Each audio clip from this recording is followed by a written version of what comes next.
Cerita dimulai di sebuah kota kecil bernama Paradise yang terletak di California Utara. Kota ini tenang, dikelilingi hutan, dan tampak damai di pagi hari.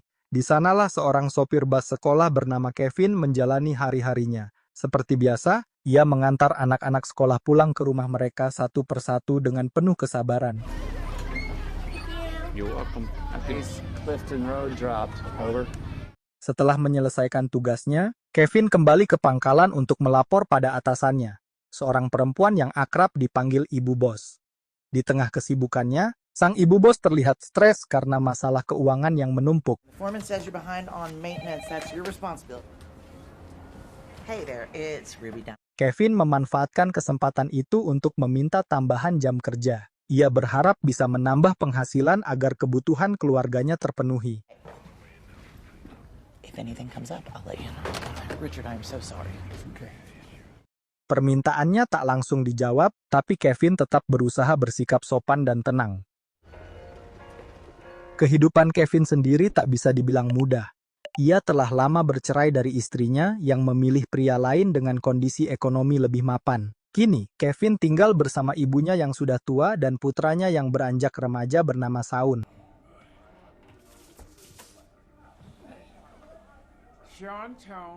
Perceraian itu meninggalkan luka dalam bagi mereka bertiga. Sang ibu sering sakit-sakitan, sementara Shaun berubah menjadi anak yang malas, menolak melanjutkan sekolah dan menghabiskan waktunya dengan ponsel, bermain media sosial, menonton video, dan tidak peduli dengan masa depannya.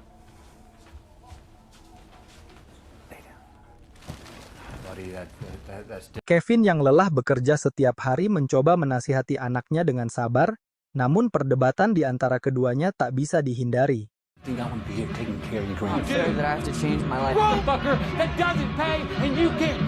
Keesokan paginya, langit Paradise tampak cerah, tapi angin kencang bertiup dari arah barat. Di tengah tiupan itu, percikan api kecil muncul dari kabel listrik yang bergesekan.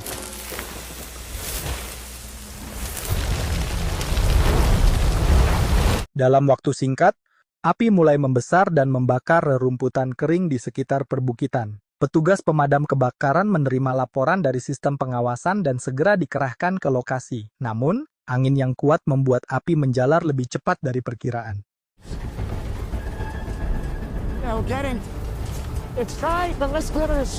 Sementara itu, Kevin sudah kembali bekerja, menjemput anak-anak untuk diantar ke sekolah. Di tengah perjalanan, ia menerima telepon dari ibunya yang panik karena Shaun sedang sakit demam disertai muntah. Hang on a second, Ma. Base is 963. Belum sempat menenangkan ibunya, Kevin mendapat panggilan dari majikannya yang memintanya segera kembali ke pangkalan karena montir sudah menunggu untuk melakukan perawatan bus. Hidupnya seolah terus dikejar waktu, antara pekerjaan, tanggung jawab sebagai anak, dan kewajiban sebagai ayah.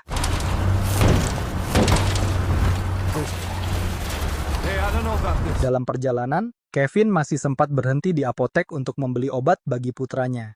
Namun belum juga selesai, telepon dari mantan istrinya masuk.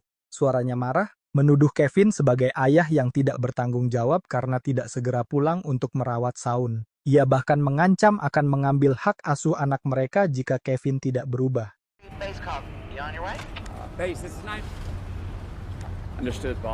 Api di lereng gunung semakin meluas. Para petugas damkar kewalahan menghadapi kobaran yang menjalar cepat ke arah pemukiman. 2 pesawat penyiram air dikirim untuk memadamkan api, namun usaha itu tak banyak membantu karena angin terus bertiup kencang.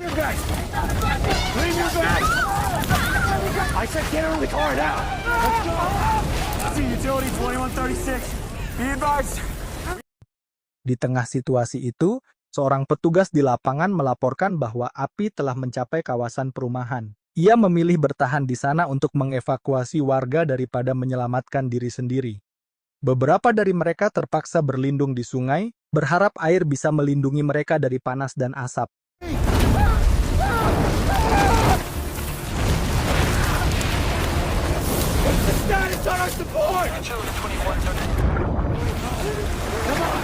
Di sisi lain kota, seorang guru bernama Mary menghadapi situasi genting di sekolahnya. Ada 23 murid yang belum dijemput oleh orang tua mereka karena jalanan macet dan evakuasi sedang berlangsung.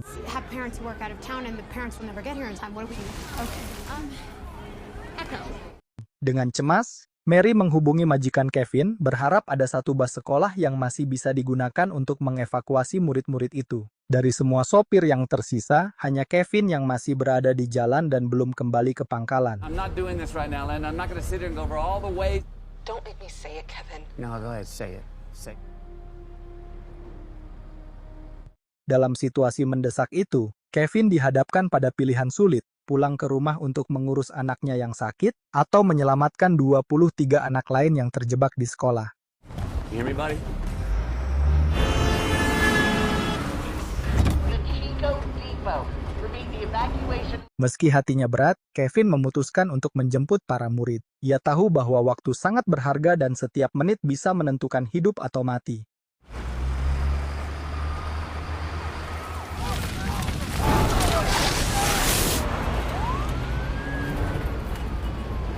Stay sitting, please, everybody. Di tengah kemacetan yang luar biasa parah akibat evakuasi massal, Kevin akhirnya tiba di sekolah dan bertemu dengan Mary. Mereka segera membawa para murid menuju titik penjemputan yang telah ditentukan. Where your parents are going to pick you up. Are we ready to walk? We're going to walk calmly. Oh, you know, ma'am, I don't think you understand the urgency. It's just a fire engine in the sky. Namun keadaan semakin memburuk. Api telah menjalar ke wilayah kota, listrik dipadamkan, dan alat komunikasi tidak lagi berfungsi. Kevin tak bisa menghubungi pangkalan, dan bus yang dikemudikannya kini menjadi satu-satunya harapan bagi anak-anak itu.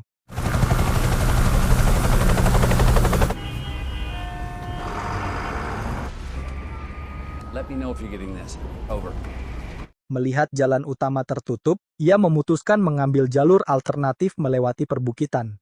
Keputusan itu menegangkan bagi Mary dan para murid, tapi tak ada pilihan lain.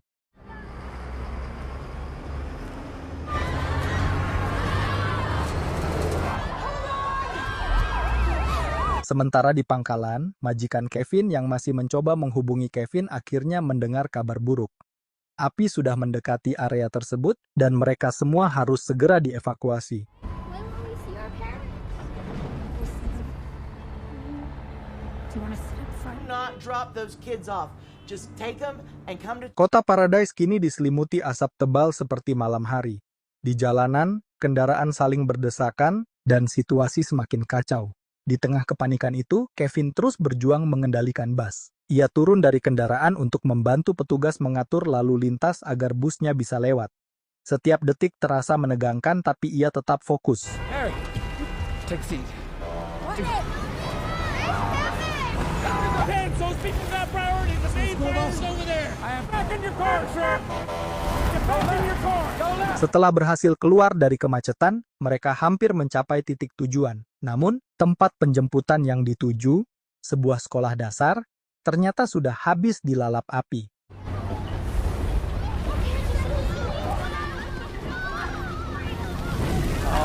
Semua warga dan orang tua telah dievakuasi ke lokasi lain. Kevin dan Mary hanya bisa saling berpandangan, sadar bahwa mereka harus mencari jalan baru untuk menyelamatkan diri.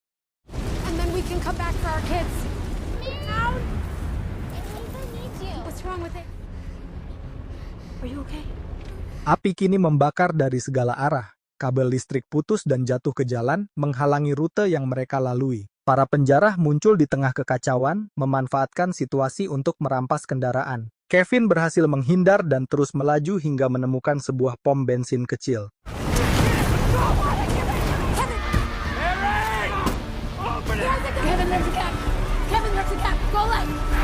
Anak-anak sudah kelelahan dan kehausan, jadi Mary turun untuk mencari air minum, sementara Kevin tetap berjaga di bus. Namun tak lama, api yang terbawa angin menyambar tangki bahan bakar di sekitar pom itu.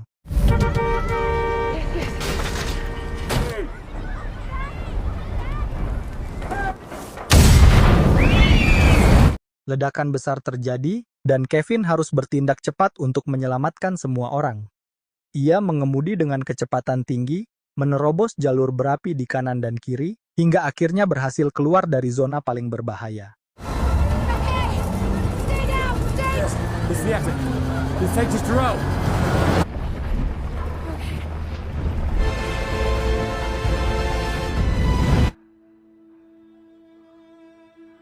Ketika bus berhenti di dataran yang lebih aman, semua anak menangis lega. Mereka selamat. Saat bus yang dipenuhi asap dan jelaga itu tiba di titik evakuasi utama, para orang tua yang menunggu langsung berlari menghampiri. Tangis haru pecah di mana-mana. Ibu bos memeluk Kevin, berterima kasih atas keberaniannya.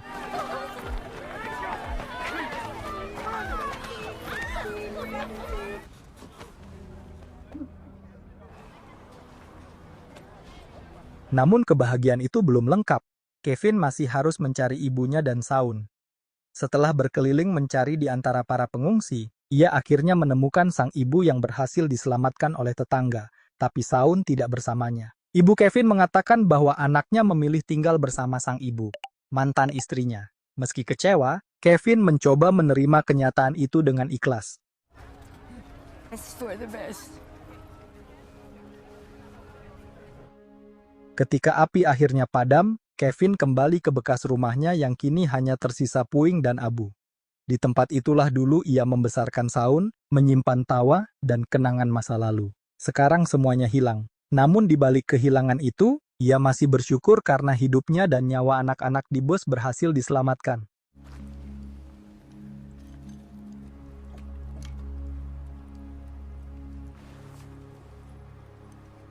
Kebakaran besar di Paradise itu tercatat menghancurkan lebih dari 13.000 rumah dan menewaskan 85 orang. Penyelidikan resmi menyimpulkan bahwa sumber bencana berasal dari percikan listrik milik perusahaan utilitas yang lalai dalam perawatan jaringan. Di akhir kisah, Kevin berdiri menatap langit yang mulai cerah.